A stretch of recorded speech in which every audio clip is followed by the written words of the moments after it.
Vous arrivez un peu lancé quand même sur ce match de Marseille avec la belle qualification, le fait d'être revenu dans le match contre le Havre. Donc, je ne vais pas dire que c'est un match bonus, parce que je pense que vous avez peut-être les moyens d'aller faire quelque chose quand même, mais il n'y a pas zéro pression sur ce match.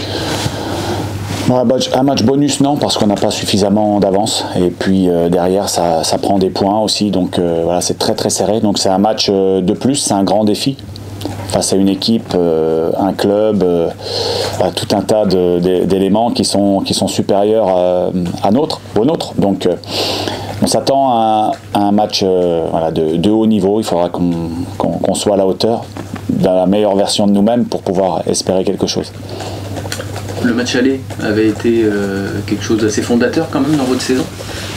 Quel souvenir tu en gardes et est-ce que ça reste un des modèles un peu de votre saison ? Oui, ça avait été un match important. C'est vrai qu'à l'époque, on n'avait pas beaucoup de points. Il y avait toujours des éléments intéressants. On le signalait en conférence de presse, mais il n'y avait pas beaucoup de points.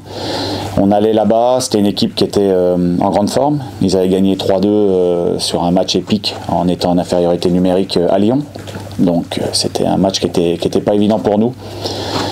On s'était battu, on avait un plan et puis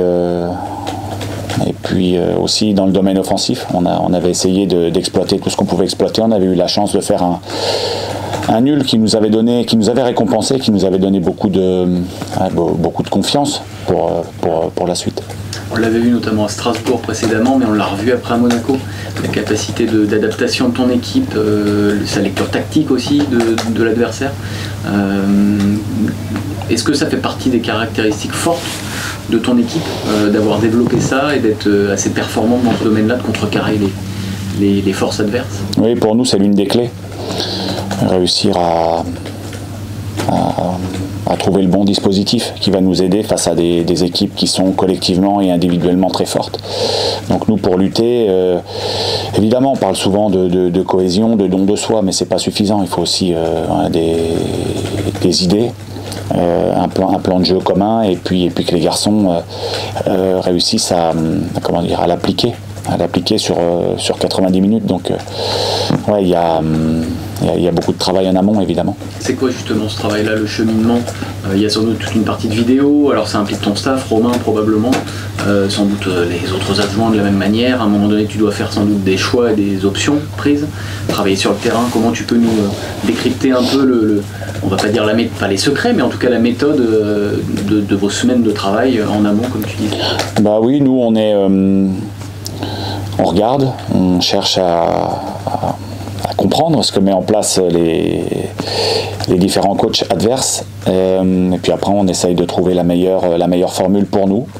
On essaye de trouver le bon dispositif pour contrecarrer un peu tout ce que proposent les adversaires. Et puis nous, évidemment que c'est un travail collectif. Voilà, il y a l'analyse vidéo, et puis on est dans ce staff-là. Moi, j'échange beaucoup avec les uns et les autres. On envisage tout un tas d'options et puis après, c'est à moi de trancher à la fin. Vas-y, Gilles. Non, vas-y.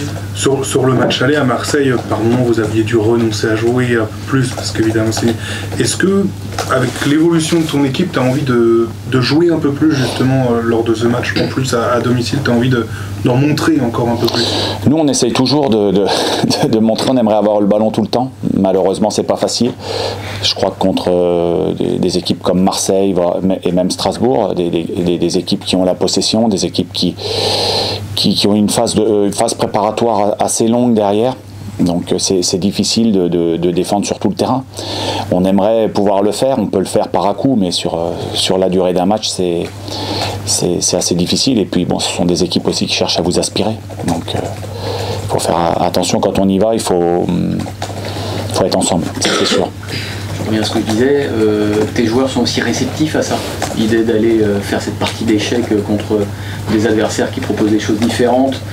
Tu sens qu'ils ont développé un peu ce goût-là, cette attention aussi à ce que vous proposez. Peut-être qu'ils ont des profils aussi à être des joueurs qui s'adaptent bien. Ouais. Tu peux nous dire de ça. Et puis, je pense qu'on a pris conscience aussi que c'était l'une des clés pour nous. on est bien obligé de. Si on était largement supérieur à tous les matchs, bon, c'est l'adversaire qui s'adaptera à chaque fois. Nous, par rapport à notre effectif, par rapport au fait qu'on soit promu, évidemment qu'on est obligé de s'adapter. S'adapter, ça veut aussi dire avoir des idées, puis bien exploiter le ballon à chaque fois qu'on l'a, parce que c'est ce qu'on cherche à faire aussi. Voilà, c'est un ensemble de choses, mais nous, la conquête du ballon, elle est importante. Ouais. La première passe aussi, sans doute, une fois que vous l'avez récupérée, c'est probablement une clé pour bien sortir la balle et créer le danger assez vite. Souvent, des équipes en transition qui sont performantes, c'est sur la première ou les deux premières passes, savoir où aller et savoir quel déplacement faire aussi pour les joueurs concernés. Ouais, c'est aussi un travail et puis des idées tactiques. C'est sûr que sur les ballons de récupération, il faut avoir des solutions vers l'avant. Si on a que des solutions vers l'arrière, c'est le gardien qui reçoit le ballon et forcément on ne risque pas de marquer. Donc c'est aussi donner la possibilité aux porteurs de balles de jouer vers l'avant. Ça, c'est important. Tu passes du temps à ça? Enfin, toi, peut-être les autres du staff, évidemment, mais à décortiquer ça, essayer de trouver, enfin, j'imagine que c'est... Quasiment toute notre vie professionnelle, c'est ça. C'est d'analyser les adversaires et aussi avoir, nous, nos idées. On a des idées de jeu qui évoluent aussi au fil du temps, au fil des semaines.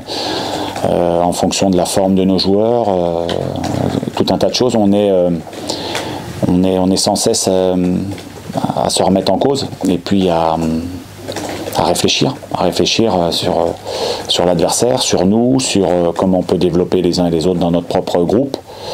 Voilà, c'est un cheminement à l'échelle d'une saison et puis à l'échelle d'une carrière. Ce serait pour un staff qui se connaissait au départ pas totalement, assez peu. Vous avez trouvé sans doute ce point commun. Alors peut-être qu'ils ont été pris parce qu'ils avaient cette appétence-là, mais peut-être aussi que vous avez trouvé ce point commun en cours de route de bien aimer tous, essayer de trouver la petite faille chez l'adversaire. Tu me diras peut-être que tous les clubs font ça, mais vous avez développé un truc un peu à vous quand même. Oui, puis moi je les pousse à s'interroger, je les pousse à être force de proposition.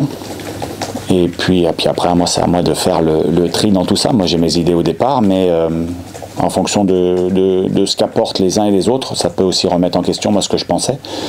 Donc c'est une œuvre collective aussi à ce niveau-là. Vous êtes bien amusé cette semaine alors? Qu'est-ce que tu peux nous dire de Marseille et de leurs failles? Pas tout sans doute, mais ça n'a pas échappé à l'art et que vous avez forcément bossé des trucs en les regardant. Oui, c'est une équipe qui joue très bien, c'est un coach qui a fait ses preuves et qui les fait encore. Dans le jeu de position, c'est l'une des références du championnat et même en Europe, donc c'est forcément très fort. Après, c'est essayer d'identifier, puis c'est une équipe qui a beaucoup progressé aussi au fil des semaines, qui se trouve de mieux en mieux, qui a aussi au mercato encore recruté des joueurs de grand talent pour créer encore un peu plus d'émulation dans ce groupe-là. Donc il faudra être aussi adaptatif pendant le match, parce que c'est une équipe qui n'a pas qu'un seul schéma, qui sait aussi se déformer, qui sait aussi par rapport à l'adversaire, ce que propose l'adversaire, aussi changer les différentes sorties de balles qu'ils peuvent avoir, les hauteurs des uns et des autres.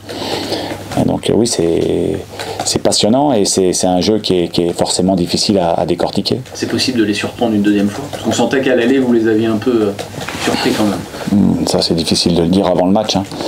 Ce serait présomptueux de ma part. Nous, il faut donner le meilleur de nous-mêmes. Il faut jouer ce match-là avec les idées défensives, mais aussi les idées offensives. Chercher à exploiter tout ce qu'on va pouvoir exploiter. On n'est pas favori, on le sait, mais sur un match, sait-on jamais. On a déjoué les pronostics plusieurs fois auparavant. Il y a aussi des matchs où on n'a pas réussi. Contre Paris, on avait été surclassé. Donc voilà, encore une fois, on se remet en cause pour ce match-là. Surtout les idées que vous développez justement sur vos principes, votre identité, est-ce qu'au fur et à mesure que vous échangez avec les coachs, au fur et à mesure des matchs, vous avez le sentiment aussi que vous êtes devenu une équipe qui est difficile à manœuvrer, peut-être chiante à jouer en gros si on résume? Peut-être, j'espère que ça va continuer comme ça jusqu'à la fin. Je pense qu'on a encore une marge de progression, donc ça doit être aussi motivant pour les joueurs. Ils doivent continuer à s'améliorer. Voilà, il reste encore pas mal de journées Il va falloir se battre jusqu'au bout, mais se battre, sans idées, c'est juste impossible. Donc c'est se battre avec nos idées et les convictions qu'on défend. Mais être là déjà aujourd'hui, c'est malgré tout une bonne surprise pour toi. Est-ce que tu t'attendais à souffrir peut-être plus encore pas forcément. Quand la 8e journée, on a 4 points, c'est sûr qu'on n'était pas... C'était dur, même si on essayait de positiver, de voir ce qui allait bien, et on a aussi travaillé là-dessus. Mais c'est sûr que c'est une bonne chose. Je n'ai pas envie de dire que c'est une bonne surprise, c'est une bonne chose. Voilà, on a envie de s'inscrire dans la durée, et ça c'est aussi ma responsabilité, aussi la responsabilité de ce groupe-là. Voilà, moi je veux des joueurs responsables, ambitieux et travailleurs, donc voilà. La route est encore longue malgré tout. Le mois de février devient un mois charnière, là pour le coup sans doute, avec le bel objectif de la Coupe qui devient évidemment de plus en plus intéressant avec les perspectives. Mais ça fait un match de plus évidemment. Tu penses que les deux, courir les deux, ça nourrit un peu l'un et l'autre, c'est-à-dire que la Coupe vous amène, on l'a dit, sur la profondeur d'effectifs, quand même beaucoup de points positifs. Sans doute que vous facilitez la vie, on va dire, avec des matchs qui viendront d'ici là sur la route du maintien. Ça permettra de jouer l'esprit plus libre, ce quart de finale et éventuellement la suite. Est-ce que c'est deux objectifs qui sont fédérateurs les deux et qui s'entretiennent un peu l'un et l'autre? Oui, avec la priorité au championnat, mais je le disais déjà avant les différents matchs de coupe et aussi avant ce match de Strasbourg, ça n'empêche pas de faire le maximum quand on est sur le terrain et être pris par la compétition, être pris par l'envie de passer. Moi, je pense que c'est bien pour le groupe. Quand j'ai vu la satisfaction après la qualification à Strasbourg, il y a plein de belles choses et puis plein de beaux moments à vivre aussi. Donc ça, dans la carrière, il faut en profiter. Et aujourd'hui, ce mois de février, Marseille, Reims, Saint-Etienne, Toulouse, c'est un mois très important pour nous, bien évidemment, et aussi très difficile, parce que ce sont toujours des matchs très difficiles. On ira à Reims, on ira à Saint-Etienne, on reçoit Toulouse, et puis avant l'OM, donc tous les matchs sont difficiles. Évidemment que si on pouvait prendre des points... Sur un maximum de points sur ce mois-là, ce serait fabuleux pour nous et on pourrait jouer la coupe plus facilement, mais il n'y a encore rien de fait et ça va être difficile. La récup sera importante et aussi le fait de partager les temps de jeu sans doute. J'ai vu que là cette semaine tu as mis tous les entraînements je crois l'après-midi hormis lundi. Sans doute que le sommeil dans une semaine avec quand même des déplacements compte beaucoup. Ça va être le cas un peu sans doute sur tout le mois de veiller à ça. Oui, bien sûr. C'est tout à fait ça. C'est-à-dire que sur les 3 jours entre Strasbourg et Marseille, l'idée c'est ça, c'est que les garçons puissent dormir le matin, n'aient pas le stress du réveil. Voilà, on dort bien le matin et puis on vient l'après-midi, on prend son temps l'après-midi pour travailler, récupérer et puis pour faire les soins aussi. Voilà, ça c'est très important. Donc on avait pris cette option-là. C'est sûr que la récup elle est importante, mais nous, on n'est pas amené quand même si souvent que ça à jouer tous les 3 jours. C'était plutôt un rythme d'un match par semaine, ce qui est le minimum pour nous. Il y a quelques dates qui s'intercalent. On doit être malgré tout capable de gérer ça. Et puis, quand il y a un match au milieu de la semaine, on s'entraîne moins. Donc, ça régule aussi les choses. C'est plus les voyages qui sont un peu plus pénalisants. Je reviens sur l'OM, sur ses côtés, un petit peu avec Luis Enrique, avec Adrien Rabiot, qui sont des profils vraiment différents. Qu'est-ce que ça leur apporte et vous, qu'est-ce que ça vous empêche de faire ou justement que vous pouvez faire? Qu'est-ce que ça change à cette équipe de De Zerbi d'avoir 2 profils aussi différents? Oui, ils ont des joueurs avec des caractéristiques tout à fait différentes. Et puis un style un peu mouvant aussi, avec un Rabiot qui a beaucoup de liberté, qui se balade beaucoup, qui se projette, qui vient plus bas. Donc ça sera aussi à notre organisation. Si on se focalise sur les individus, on va courir aux 4 coins du terrain et ça sera difficile. Il faut qu'on joue aussi nous les uns par rapport aux autres, pour réduire les espaces, parce que on ne peut pas faire une individuelle sur chacun des joueurs adverses, c'est pas possible. Petite question sur Imad. Est-ce que tu trouves qu'il est plus régulier cette saison, qu'il n'a été, y compris la saison dernière où il y avait eu un trou à cette période-là. Alors évidemment, on l'a dit, il semble un peu moins rayonnant en ce moment, mais malgré tout, il a quand même encore joué à Strasbourg dans un profil un peu différent, un registre un peu différent. On trouve son plus calme, moins frustré aussi. Est-ce que tu sens qu'il passe aussi des étapes sur ce plan-là de la régularité? Moi je trouve que c'est un garçon qui progresse. Alors c'est vrai que depuis quelques matchs il est peut-être un petit peu moins flamboyant que ce qu'il a pu faire, par exemple sur le match de Monaco où il avait été assez incroyable. Mais je trouve malgré tout qu'il fait des matchs où il descend pas si bas que sur certains matchs l'année dernière, donc il y a une forme de progression, et puis on voudrait tout le temps qu'il soit à 8 sur 10, mais je connais pas beaucoup de joueurs qui sont à 8 sur 10 tout le temps. Donc voilà, nous on l'accompagne, on cherche à le développer, on cherche à le responsabiliser, à le faire prendre conscience de tout un tas de choses, et voilà, jusqu'au bout de la saison on va se battre avec lui pour qu'il soit à son meilleur niveau. Voilà, c'est un travail quasiment de tous les jours avec lui. Voilà. Toujours le pousser pour qu'il puisse nous faire profiter de son talent. J'ai deux petites questions pour terminer. La première, dimanche soir, c'est très rare que vous jouiez là, plus qu'on joue là. Donc qu'est-ce que ça change en termes d'exposition? Est-ce que c'est quand même une bonne chose? Et la deuxième, qui n'a rien à voir, c'est juste que Pierrick a fait son 300e match avec le club. Savoir simplement ce que ça t'inspire, ce chiffre-là, cette longévité dans un même club. Oui, alors la première question, c'est jouer le dimanche soir, c'est une exposition particulière. Donc il faudra être à la hauteur, parce que c'est à double tranchant, c'est toujours pareil. Si c'est bien, ce sera une belle soirée, et si c'est moins bien, on est exposé aux yeux de tous. Donc voilà, donc c'est une pression, j'ai envie de dire une pression positive en plus.